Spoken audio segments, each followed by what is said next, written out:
Hello students, मैं यश चंदवानी। मैं last video में जो अपन ने बात कंसल्ट करी थी, मैंने आपको अकाउंटिंग प्रोसेस के बारे में यानी लेखांकन प्रक्रिया के बारे में समझाया था कि लेखांकन प्रक्रिया होती कौन कौन सी है, उसमें कौन कौन सी प्रक्रिया में कौन कौन से स्टेप आते हैं। जिसमें मैंने आपको बताया था, पहला आता है कौन सा, जनरल। दूसरा आता है लेजर, यानी पहला होता है जनरल प्रविष्टि, दूसरा होता है खाता बही, तीसरा होता है कौन सा, ट्रायल बैलेंस यानी तलपट, और चौथा होता है ट्रेडिंग P&L बैलेंस शीट यानी व्यापार खाता, लाभानी खाता और चिट्ठा। ठीक है, यहाँ तक अपन ने पढ़ लिया था। मैंने आपको बोला था कि अपन आगे जनरल पढ़ेंगे। जनरल यानी जनरल प्रविष्टि यानी सामान्य एंट्री। अकाउंटिंग जो की जाती है, अकाउंटिंग का जो पहला स्टेप है, पहला स्टेप अकाउंटिंग प्रोसेस में जो पहला स्टेप है वो क्या है, जनरल प्रविष्टि। ठीक है, मैं बात कर रहा हूँ जनरल प्रविष्टि। ठीक है, अब अपन जनरल प्रविष्टि, मैंने आपको सारा उसका प्रविष्टि बताई थी, किसके अंदर लिखी जाती है, उसकी बही का क्या प्रारूप होता है, मैंने आप लोगों को बताया था। अब आगे अपन बढ़ने जा रहे हैं, जनरल प्रविष्टि कैसे बनाई जाती है। ठीक है,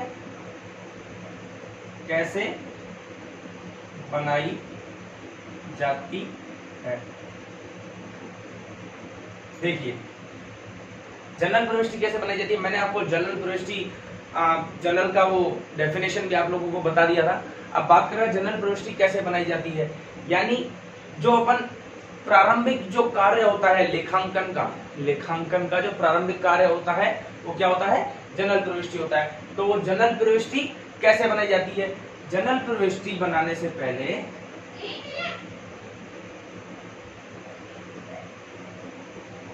जनरल प्रविष्टि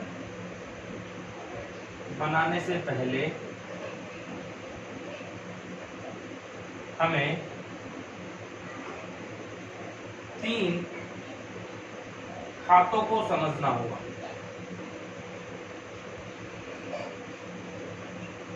क्या करना होगा, 3 खातों को समझ। जनरल प्रविष्टि बनाने से पहले हमको 3 खातों को समझना होगा। मैंने आपको, अब आप कहोगे सर 3 खाते कौन से, मैंने आप लोगों को 3 खाते वो मैं ऑलरेडी इंट्रोडक्शन में बता चुका हूं। 3 खाते कौन से होते हैं, व्यक्तिगत खाता, दूसरा होता है वस्तुगत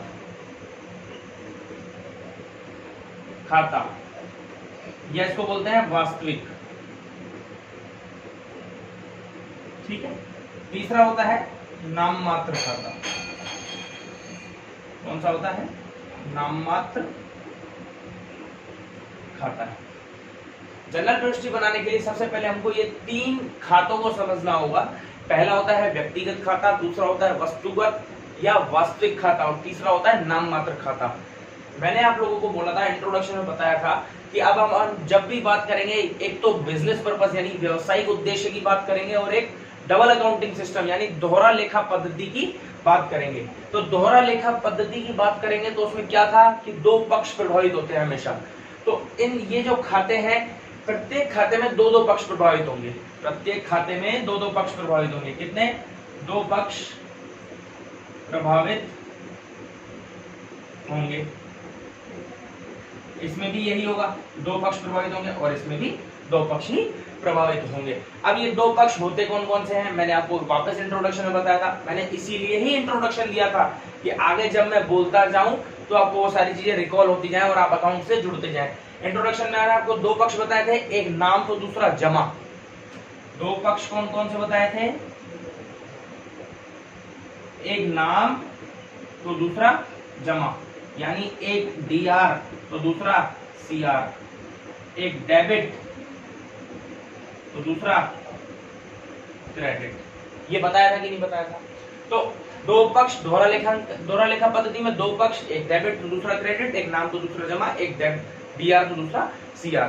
अब जो जनरल प्रविष्टि बनाने के लिए हम बात करेंगे, सबसे पहले इन 3 खातों की बात करेंगे, इसीलिए मैं इसको यहां से रफ कर रहा हूं। ठीक है, मैं अब आपको इसमें से एक खाता समझा रहा हूं। पहला, मैं आपको पहला खाता ले रहा हूं। पहला कौन सा है, व्यक्तिगत खाता।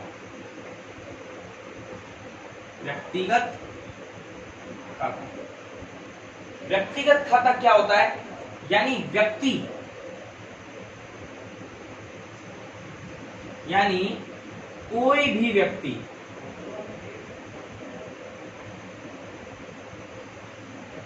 कोई भी व्यक्ति, व्यक्ति यानी राम, श्याम, मोहन, सोहन, यश, ठीक है, या XYZ, कोई भी, जहां भी कोई व्यक्ति का नाम आ जाए, जैसे जहां भी कोई नाम आ जाए, जैसे राम, श्याम, मोहन, एक्सेट्रा आदि बहुत सारे हो सकते हैं, ठीक है। व्यक्तिगत खाता यानी जहां भी नाम आ जाए, कोई भी, किसी भी व्यक्ति का नाम आ जाए। अब सर आप कहोगे व्यक्तिगत खाता कि किसी भी व्यक्ति का नाम आएगा, किसी भी व्यक्ति का नाम नहीं, व्यक्तिगत खाता ठीक है, नाम, व्यक्ति यानी व्यक्ति से रिलेटेड होना चाहिए, लेकिन व्यक्ति कोई एक जो व्यक्ति होता है, व्यक्तिगत खाते के अंदर जिसका नाम होता है, केवल व्यक्ति का ही नाम नहीं होता, नाम किसी संस्था का भी होता है, नाम किसी कंपनी का भी होता है। क्या होता है? नाम किसी व्यक्ति का तो होता ही होता है, लेकिन किसी संस्था का भी नाम होता है। जैसे अगर आप संस्था की बात करोगे, जैसे रिलायंस इंडस्ट्रीज लिमिटेड है, RIL, तो वो क्या है? एक संस्था है, उसका नाम है, एक संस्था है, उसका नाम है। तो किसी फर्म का भी नाम हो सकता है, जैसे यश, मान लो मैं हूं और मेरी कोई फर्म है जिसमें मैं बिजनेस करता हूं, तो मैं उसको लिख सकता हूं यश एंड सन्स, तो वो भी व्यक्तिगत है, वो भी व्यक्तिगत, यानी कोई भी नेम आ जाए, किसी संस्था का नाम, किसी व्यक्ति का नाम या किसी कंपनी का नाम, ठीक है, या कोई भी नाम। देखो व्यक्तिगत खाता यानी कोई भी नाम, ठीक है, किसी संस्था का, देखो इसको मैं ऐसे लिख रहा हूं, संस्था का, कंपनी का या व्यक्ति का, किसी का भी नाम आ जाए तो वो वहां क्या हो जाता है? व्यक्तिगत खाता हो जाता है। क्या हो जाता है? व्यक्तिगत खाता। यानी अब कहो सर कहोगे नाम आ गया तो व्यक्तिगत खाता कैसे हो गया? मैंने आपको बताया था लेखांकन, अकाउंटिंग के अंदर हम क्या करते हैं? आर्थिक प्रकृति के लेन देनों को लिखते हैं, आर्थिक प्रकृति के लेन देनों को लिखते हैं। तो आर्थिक प्रकृति के जो लेन देन है उसे लिखने के लिए सबसे पहले 3 खाते समझने हैं।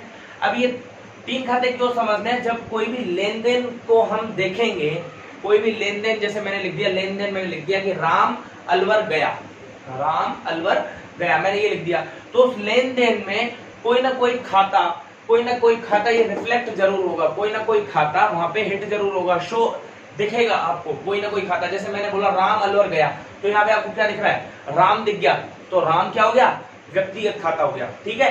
अलवर गया तो कोई खाता नहीं हुआ, लेकिन अगर आर्थिक प्रकृति का लेन देन होगा तो आपका खाता और भी दिखेंगे, ठीक है ना।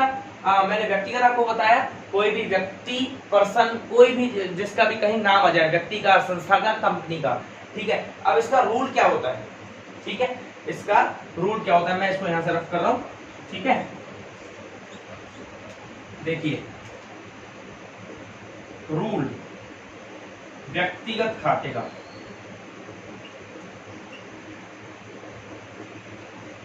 व्यक्तिगत खाता रूल क्या होता है?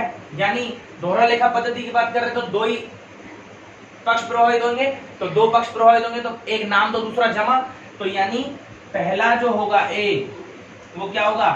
उसको बोलते हैं पाने वाला व्यक्ति, पाने वाला डेबिट, और बी जो होता है उसको बोलते हैं देने वाला क्रेडिट, सॉरी। व्यक्तिगत खाते के ज्ञानों में मैंने क्या बोला? किसी का भी नाम आ जाए, संस्था का, व्यक्ति का, कंपनी का, ठीक है। और बात कहोगे सर नाम आ गया तो ये पाने वाला और देने वाला क्या है? एक बात बताओ, मैंने आपको बोला अब हम हमेशा बिजनेस पर्पस की बात करेंगे। बिजनेस पर्पस में अगर कोई व्यक्ति है, बिजनेस के अंदर कोई व्यक्ति है, तो वो व्यक्ति बिजनेस से क्या करेगा? या तो कुछ पाएगा या कुछ देगा, यानी कुछ या तो कुछ प्राप्त करेगा या कुछ दे देगा, 2 ही काम कर सकता है। अगर कोई व्यक्ति है, आज मैं बिजनेस में, मान लो आज मैं किसी की ऐसे मैं ग्राहक बनके किसी की दुकान पे जाता हूँ, ठीक है, मैं ग्राहक बनके किसी की दुकान पे गया, तो या तो मैं माल लेके आऊंगा, ठीक है, और अगर मैं सेलर बन के गया यानी विक्रेता बन के गया तो मैं उसको माल दे के आऊंगा। यानी अगर बिजनेस उद्देश्य में व्यवसायिक उद्देश्य में, व्यवसाय में कोई व्यक्ति है तो या तो वो माल लेगा या माल देगा, यानी या तो वो पाने वाला या तो वो देने वाला, या तो वो पैसे प्राप्त करेगा या पैसे देगा। ठीक है, तो व्यक्ति क्या हुआ, या तो पाने वाला या देने वाला, या तो पाने वाला या देने वाला। यदि पाने वाला है तो व्यक्ति डेबिट हो जाएगा और देने वाला है तो व्यक्ति क्रेडिट हो जाएगा। समझ में आया? व्यक्तिगत खाते का क्या रूल है, किसी भी व्यक्ति, संस्था, फर्म आदि का नाम, और वो नाम क्या होगा, यदि कोई व्यक्ति है और वो बिजनेस में है तो या तो वो पाएगा या वो देगा। दो ही कार्य कर सकता है वो बिजनेस के अंदर, या तो वो कुछ प्राप्त करेगा या वो कुछ प्राप्त करवाएगा, यानी कुछ देगा। तो यदि वो प्राप्त करता है, पाने वाला व्यक्ति है, पाने वाला तो डेबिट, और यदि वो देने वाला है तो क्रेडिट। दोहरा लेखा पद्धति के अनुसार दोनों पक्ष प्रभावित हो गए कि नहीं हो गए, एक नाम हो गया यानी डेबिट हो गया, तो एक जमा हो गया यानी क्रेडिट हो गया। ठीक है, मैंने आपको व्यक्तिगत खाता समझा दिया है। अब मैं आगे आपको समझा रहा हूँ वस्तुगत खाता। कौन सा समझा रहा हूँ, वस्तुगत। मैं इसको रफ कर रहा हूँ, अगर किसी को भी नोट डाउन करना है तो वो वीडियो को पॉज करके और नोट डाउन कर सकता है। ठीक है, अभी मैं यहाँ पे समझा रहा हूँ वस्तुगत ऑब्लिक वास्तविक खाता। ठीक है, वस्तुगत ऑब्लिक वास्तविक खाता। वस्तुगत क्या होता है, कोई भी वस्तु नाम से पता पड़ रहा है, जैसे उसमें व्यक्तिगत में नाम से पता पड़ रहा था ना, कोई भी व्यक्ति, इसमें भी नाम से पता पड़ रहा है। कोई भी वस्तु जो वास्तविक में हो, वास्तव में हो, वस्तुगत या वास्तविक खाता, यानी कोई भी वस्तु जो वास्तव में हो, यानी एग्जिस्ट करती हो, विद्यमान हो। ठीक है, वो क्या हो जाता है, वस्तुगत खाता हो जाता है। अब आप कहोगे सर विद्यमान हो तो वस्तुगत खाते कैसा हो गया। देखो पहले तो वस्तु, जैसे कोई भी, मैं कह रहा हूं कुर्सी और कैश यानी नगद, संपत्ति कोई भी, ठीक है, माल, ये सारी वस्तुएं हैं कि नहीं है। पेन हो गया, ये सारी वस्तुएं हैं ना, तो वस्तुगत हो गई। ठीक है, कोई भी वस्तु जो भी, किसी भी यदि आर्थिक प्रकृति के लेन देन के अंदर कोई भी वस्तु से संबंधित कोई चीज आ जाए, कोई लेन देन वस्तु से संबंधित आ जाए, माल, संपत्ति, नगद, इन चीजों से संबंधित कोई भी लेन देन आ जाए तो वहां पे कौन सा खाता आ जाता है, वस्तुगत खाता आ जाता है। कौन सा खाता आ जाता है, वस्तुगत खाता आ जाता है। अब आप कहोगे सर वस्तुगत खाता होता क्या है, मैंने आपको बताया वस्तुगत खाता यानी कोई भी वस्तु जो वास्तव में हो, कोई भी वस्तु जो वास्तव में हो। तो अब इसका रूल क्या है, बात करते हैं इसके रूल की। इसका भी रूल वही, दो चीजें प्रभावित करेगा, एक डेबिट तो दूसरा क्रेडिट। अब कोई भी वस्तु है, बेसिक थोड़ा सा दिमाग लगाना, बिजनेस के अंदर कोई भी वस्तु है तो वो क्या करेगी, जैसे कोई व्यक्ति था वो या तो पाएगा या वो देगा। अब ऐसी कोई वस्तु है, या तो आएगी या जाएगी, या तो वो आएगी या वो जाएगी। तो इसका रूल यही होता है, जो वस्तु व्यापार में आती है उसे डेबिट, और जो वस्तु व्यापार से जाती है उसे क्रेडिट। आई बात समझ में? अब दोनों वापस से समझो। एक व्यक्तिगत था जिसमें क्या हो रहा था, व्यक्तिगत यानी कोई भी व्यक्ति जहां नाम आ जाए, किसी भी व्यक्ति का नाम आ जाए, जैसे व्यक्ति का, संस्था का, कंपनी का, कहीं भी किसी का नाम आ जाए, व्यक्ति का, वस्तु का या संस्था का, तो वो व्यक्तिगत खाता हो जाता है। अब कोई भी व्यक्ति है तो वो क्या करेगा बिजनेस के अंदर, या तो कुछ पाएगा या कुछ देगा। तो उसका रूल क्या हो जाता है, पाने वाला व्यक्ति डेबिट और देने वाला व्यक्ति क्रेडिट। ऐसे ही वस्तुगत और वास्तविक है। वस्तुगत यानी कोई भी वस्तु, और वास्तविक यानी वास्तव में एग्जिस्ट होनी चाहिए, विद्यमानता उसकी होनी चाहिए, तो वो क्या हो गई, वस्तुगत हो गई। अब वस्तुगत जैसे या तो नगद है, कैश वस्तुगत, हमारे पास एक्चुअल में होता है कि नहीं, वस्तु है कि नहीं है। कोई भी संपत्ति है, लैपटॉप है, प्रिंटर है, कुर्सी है, टेबल है, मेज है, संपत्ति है ना। ठीक है, माल है, कोई भी माल है, कोई भी बिजनेसमैन जिस चीज का बिजनेस करता है वो उसके लिए माल है, तो भी एक तरीके की क्या है, वस्तु है। तो अब वस्तु जो वस्तुगत है वो बिजनेस में क्या होगा, वस्तुगत से रिलेटेड कोई भी चीज है, कोई भी वस्तु है, वो बिजनेस में क्या होगी, या तो आएगी बिजनेस के अंदर या बिजनेस से बाहर जाएगी। अरे माल है, खरीदा तो बिजनेस में आ गया और बेच दिया तो बिजनेस से चला गया। ठीक है। संपत्ति है, मान लो आप लोगों ने लैपटॉप खरीद लिया तो वो आ जाएगा, बेच दिया तो चला जाएगा। नगद है, किसी को भुगतान कर दिया तो वो चला जाएगा, और किसी से भुगतान प्राप्त कर लिया तो वो आ जाएगा। या तो वस्तुगत, यानी कोई भी वस्तु क्या होगी, या तो बिजनेस में आएगी या बिजनेस से जाएगी। यदि बिजनेस में आती है तो डेबिट और जाती है तो क्रेडिट। अब मैंने आपको 2 रूल समझा दिए, एक रूल और है नाम मात्र खाते का। ये रूल समझाने के बाद मैं आपको बेसिक जनरल एंट्रियां सिखाना समझाऊंगा, कैसे बेसिक जनरल एंट्रियां बनाई जाती हैं। अब मैं आपको नाम मात्र जो खाते का रूल है और नाम मात्र खाते का इंट्रोडक्शन है वो अगली वीडियो में बताऊंगा। ठीक है, थैंक यू।